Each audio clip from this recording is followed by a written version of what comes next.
That's one brush swing. You want a cookie with that? It's on the house. Sounds awesome.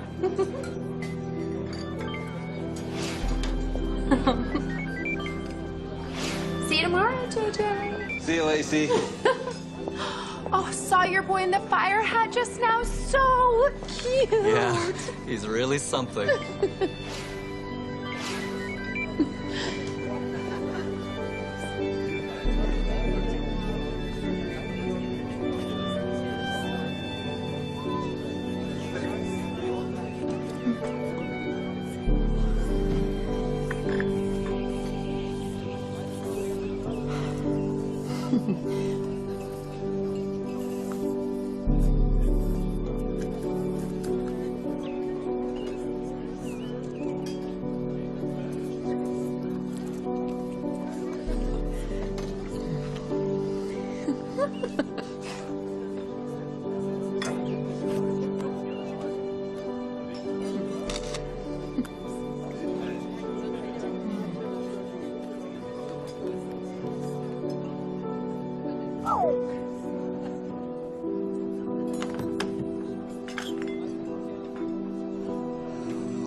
O verdadeiramente independente espazo da provincia de Ourense está de volta. Isto é Ourense Fala, temporada 2. Ben, nesta segunda temporada queremos abordar temas de cultura xeral, temas que preocupan a xente e que están perdendo un pouco de relevancia pola crise sanitaria na que estamos envoltos, non? Hoxe queremos comezar cun tema que xa tocamos un pouco a pasada tempada, pero esta vez imos facer dun xeito moito máis profundo: a nomofobia, a adicción ao móvil, o medo a non ter móvil. Para eso, basearémonos no documental de Netflix de O dilema das redes sociais, que nos aporta unha información moi interesante. Ademais, temos connosco moitos datos dun estudo que publicou o xornal El Periódico, cuxa ligazón teredes na descripción do vídeo, para que consultedes e analicedes e nos deixedes os vosos comentarios, como sempre digo. Moi bo día, don David Pérez. Moi bo día.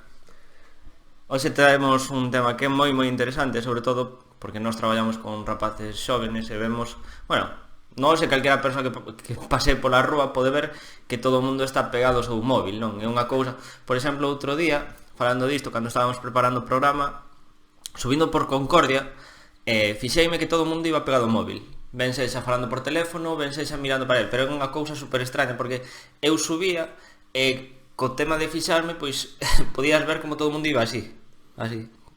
Entón, fixaste que a xente xa non camiña pola rúa, simplemente tuitea, ou está no WhatsApp, ou non camiñas. O ir dun sitio a outro é simplemente para poder coller o móvil e estar pegado a él. E mentres iso acontecía, lembrabaste de algún momento do documental de Netflix do que falaba eu anteriormente? En que... Sí, sobre todo no tema dos rapaces, que creo que te refires a iso. Cando no vídeo, unha das esceas é que a nai quere que... A nai de dous rapaces, un matrimonio, unha familia corrente estadounidense, están ceando. Entón, como queren quedarse sen... Queren falar e relacionarse entre eles, a nai decide meter os móviles dentro dunha caixa. Unha das rapazas pois non aguanta a presión de estar sen teléfono e rebenta a caixa e escapa co móvil á súa habitación, o cual é super extraño porque parecía, eu non sei, como un drogadicto igual. A situación era bastante violenta. Sí, como vos comenté anteriormente, estamos baseándonos no documental de Netflix de Social Dilemma, ¿no? O dilema das redes sociais. Ademais tamén, bueno, hai máis recursos neste tipo de plataformas, como por exemplo pode ser Black Mirror, ¿no? No cal podemos ver as consecuencias das relacións entre a humanidade e as tecnoloxías. O comezo do podcast podíades ver unha escena de Nosedive, non? Dun dos meus capítulos, que quería conectar justamente con isto que ti me estabas comentando agora, non? Porque, como ben sabedes nese episodio, os que o virades e os que non debedes velo,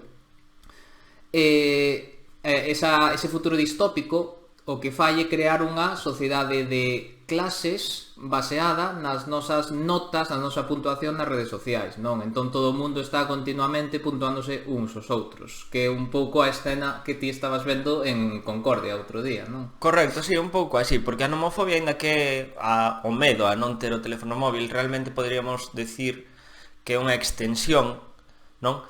As redes sociais, a adicción ás redes sociais, o estar metido no teléfono, en internet durante, pois, esas horas, que é un problema que eu penso que é gravísimo, é un problema gravísimo e que creo que non nos damos conta do problema que nos vai traer, sobre todo cos rapaces máis xóvenes, porque son os que máis utilizan este tipo de tecnoloxías. Ademais, o problema disto é dar por suposto que os nosos rapaces son nativos digitais e como son nativos digitais entenden como funciona a informática, cando iso non é así. Tocas un tema? Sí, acaba. Sí, non, basicamente porque non teñen coñecementos de informática básica, non teñen coñecementos de ofimática básica, simplemente comprenden como funciona un sistema Android, como funciona un entorno incluso iOS, pero que ven sendo como sacar unha carpeta dun zip, como non saben, é dicir, ninguén lles ensinou tampouco. Damos por suposto que esos coñecementos teñenos, pero realmente non é así. Tocas un tema que a min sempre me pareceu moi interesante, de feito comento moitas veces, comentábase tamén no documental, que a nosa xeración, os nacidos un pouco finais dos 80, principios dos 90, un pouco a xeración pre-millennial, somos os últimos, penso que ten bastante peso, non? Somos os últimos que imos saber o que é vivir fora das redes sociais, non? Que imos lembrar un mundo sen redes sociais, na que é verdade que nós xa nacimos co ordenador e xa sabemos un pouco utilizar. Eu lembrome aos 13 anos de chegar a casa como un tolo para conectarme ao Messenger, non? Pero bueno, igualmente era unha pequena ración, non? Porén, a día de hoxe, entrando tamén no tema dos datos que antes vos comentaba, hai que ter en conta que, segundo o estudo que publicou o xornal El Periódico fai unhas semanas, 8 millóns de cidadáns de españois considéranse adictos ao móvil. 8 millóns sobre 45. Imaginaste que eses 8 millóns sobre 45 fosen adictos a algún tipo de droga, non sei, a cocaína ou heroína. E que fíxate ben, normalmente existe un pequeno problema cando se fan este tipo de enquisas con drogadiccións, con cousas de drogas, de tabaco, alcohol, e que a xente minte, non? Moita xente consume certas sustancias, pero logo non o recoñece. Porén, nesta ocasión a xente recoñece que é adicto. Que pasa? Que penso que non son conscientes das consecuencias físicas e psicolóxicas que derivan dunha adicción ao teléfono móvil. Non somos conscientes, a ver, que nós tamén dunha forma máis ou menos tamén somos adictos ás novas tecnoloxías. Sobre todo porque, bueno, no noso traballo sí que temos que utilizar as redes sociais como unha ferramenta máis, pero sí que é certo que no meu caso, por exemplo, sí que vexo que non sei se agora, pero igual dentro duns anos sí que teño un problema. Ou igual xa o teño agora, pero non sei recoñecerlo. Claro, hai un punto fundamental que temos que abordar, que é o tempo de uso do móvil, non?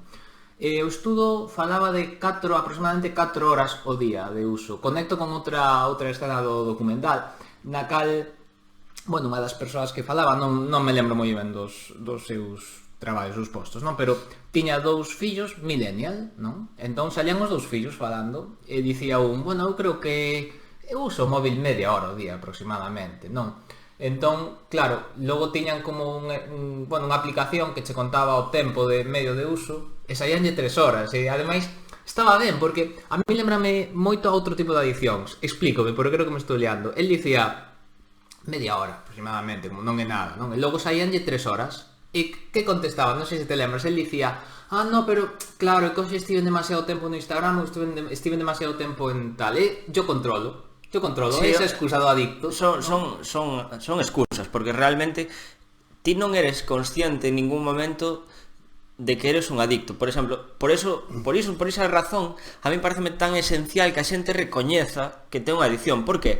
Vai non recoñecer porque non sabe cales son as consecuencias desa adicción. Co cal, é como se che preguntan, mira, gustanche, eu que sei, os caramelos? Sí, pois cómome un ou dous á semana. É dicir, para eles é completamente inocuo, cando no documental mismamente ensínanos que iso non é certo, que existe unha serie de consecuencias, que existe unha serie de feitos, como nos vai cambiando a nosa mentalidade co uso das redes sociais cada vez máis, non? Por exemplo, no propio estudio dinos que o 11% non poderían estar, os 11% dos enquisados non podría estar máis dunha hora sen teléfono móvil, que isto é gravísimo. É gravísimo. É unha auténtica barbaridade. É dicir, como pode ser posible que unha persoa este colgada directamente, nunca mellor dito, do teléfono? Porque tes unha necesidade intrínseca de ver o que está pasando. Ou se tes un WhatsApp, ou se tes unha notificación, que é outra cousa que fai alusión ao documental, que dinos que esas propias notificacións son unha estrategia por parte desas empresas para que ti te conectes ao teléfono. Sí, pero máis que a notificación, moitas veces tamén é moi interesante o prazer que che produce ese actualizar, non, comentaba o, bueno, Tristan, non me lembro, o rapaz, bueno, que traballou en Facebook, comentaba que eles traballaban para crear esa relaxación ou actualizar hacia arriba o móvil, igual que nas máquinas tragaperras, non? Creo que se chaman. Bueno, sobre este punto creo que podemos traballar a semana que ven. Queremos seguir un pouco con este análisis. Imos traer a unha persoa experta en adicións, casi seguro, todavía non confirmou, pero bueno, esa é a nosa intención. Entón, quedome con que moitas veces é máis o hai cousas novas, preciso ver, preciso consumir, inda que non se sepa nin o que este consumindo, preciso actualizar. Sí, fala o documental de que nós, como persoas, temos a necesidade de conectar con outra xente, e que o teléfono axúdanos, porque non deixa de ser unha ferramenta que nos axuda a conectar con outras persoas. Entón, cando máis nos relacionamos nós, moito máis contentos imos estar como persoas sociais que somos. Que pasa? Que tanto as redes sociais como o propio teléfono utiliza artimañas para que ti estés moitísimo máis tempo conectado do que deberías.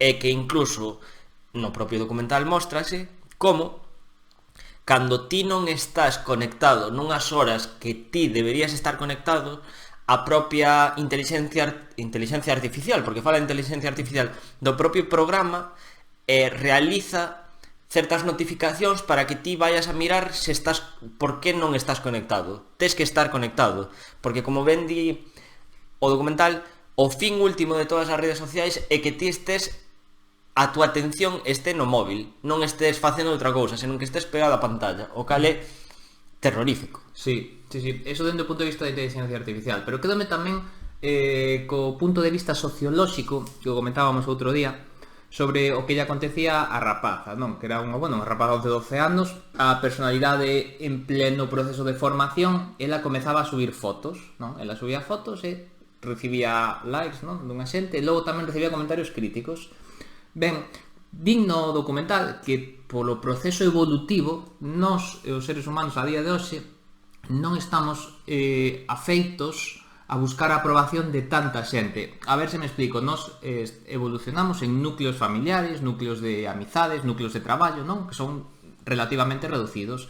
Que acontece? Que agora se produciu un salto enorme, de xeito que nós estamos agora expostos a círculos grandísimos. É dicir, creo que dicía como que 10.000 persoas podían ver unha foto tranquilamente que subiramos. Nós, a día de hoxe, 2020, non estamos evolutivamente preparados para recibir esa aceptación ou esas críticas de 10.000 persoas, non? Sí, a ver, o que di é que mentres nós, como entes biolóxicos, apenas evolucionamos nos últimos X anos, di unha cantidad non me acordo cal, as tecnoloxías nos últimos 20 anos evolucionaron moitisísimo, e que nós biolóxicamente non estamos preparados para ter que lidiar, non, porque ao final é lidiar coa opinión de moitísima xente que ao mellor nós non coñecemos, e que ela dá a súa opinión, eu sobre todo vexo en Twitter.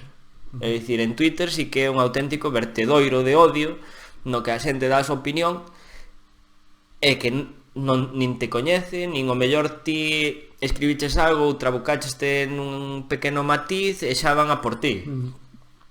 Non entendo moi ben cal é a finalidade dunha rede social que consiste basicamente en machacar, odiar e intentar aplastar a xente que non coñeces, non? Sí. E tamén, bueno, quería conectar co tema da ferramenta. Antes falaches, botei de menos que me deras o exemplo da bicicleta, non sei que estabas desexando dalo, pero bueno, vou no traer eu agora o debate, non? Que queremos que sexa máis fluido isto. Ben, falabas de que as redes sociais poden ser unha ferramenta, pero lembraste que neste documental falase de que non son unha ferramenta, porque unha ferramenta está lista para ser usada, non? E poñan o exemplo da bicicleta. Esa ferramenta non detecta que a estás ignorando e ven por ti, non? Quería desenrolar isto un poquinho máis. O estudo di que a actividade na que usamos a meirande parte do noso tempo é visitar redes sociais, o 20%. É dicir, o 20% do tempo que dedicamos ao móvil ás redes sociais. Unha actividade que superou as chamadas, que se quedan no 18,5%. Que era o inicio do teléfono móvil, non? Claro. A actividade principal do É dicir, teléfono móvil era poder chamar a xente sen ter que estar nun espacio físico. É dicir, a ferramenta, a manipulación das redes e internet ven de superar a ferramenta. Quero un pouco quedarme con ese tema para un pouco para ilustrar isto. Sí, o que é curioso tamén é que 14,4% é a visualización de mails, non? Por exemplo, no propio documental, das persoas entrevistadas di que era adicto ao Gmail, que el chegaba a casa despois de traballar durante todo o día neso, chegaba a casa, non, era eso ou era Pinterest, pero bueno, da igual, que chegaba a casa e que era adicto á propia ferramenta social que el desenrolaba no traballo, que incluso lle quitaba tempo para os seus fillos e para as súas cousas. Non sei, eu penso que o tema da novidade, non? A instantaneidade de querer todo agora, querer todo rápido, que isto afonda incluso máis nese tema. Sí, e ademais, redes sociais, bueno, normalmente pensamos no Facebook, no Instagram, no Twitter, non? Pero hai máis redes sociais. Quédome tamén ca alusión ao YouTube, non? Co YouTube, eu, por exemplo, recoñezo que a min encántame. Eu non sei se podería vivir sen o YouTube a día de hoxe, non? Manifestome totalmente adicto. Falaba de que como o YouTube tamén ten ese matiz de chamarte, de ofrecerte o que ti queres un pouco, non? Explícome, que son os buratos negros. É dicir, segundo os vídeos que ti estás a ver, el vai te ofrecer outros que che poden interesar, o cal directamente ten unha influencia na radicalización e na polarización a da banda xente, non? Porque deste xeito cada persoa coa súa forma de pensar, o único que vai coñecer, o único que vai ver é cousas que interesan, vai ser regalar o oído. Entón, desta forma estamos lle dando cabida, estamos lle dando entrada a pensamentos moitas veces moi perigosos, non? Na sociedade. Eu creo que incluso podemos propor un pequeno experimento, e é que a persoa que vexa este vídeo que colla e elixa un estilo musical, un artista, e despois que elixa dese mesmo estilo musical a 2, 3 persoas máis. Xa verá despois, como todas as recomendacións teñen que ver ou ben con ese artista ou ben con ese tipo de música. Facían a referencia, porque, bueno, en Estados Unidos van ser as eleccións dentro de pouco, facían as referencias sobre os buratos negros co tema de a radicalización, como ben dixeches, no eido político. De feito, ensinan como nas enquisas tanto demócratas como republicanos non se poden xa nin ver. Entón, o problema está en que esas redes sociais o que fan é que ti soamente escoites o teu discurso. Podémoslo ver como en Twitter, ti solamente vas a ver a xente que fale máis ou menos como falas ti, co cal vas a encerrar nas túas ideas sen ver se pode haber algo máis alá, non? Claro, sí, pode, isto a min pareceme bastante perigoso, non? Pero que non precisas estar moito máis activo, non? Como recomendaba o autor deste libro que me chamou moito a atención, non? Que era 10 motivos para borrar as túas redes sociais agora mesmo, non? Pois el dicía que daba unha serie de consellos ao final, e un deles é nunca cliques un vídeo relacionado en YouTube, non? Bueno, o sea, cada un pouco verá, non?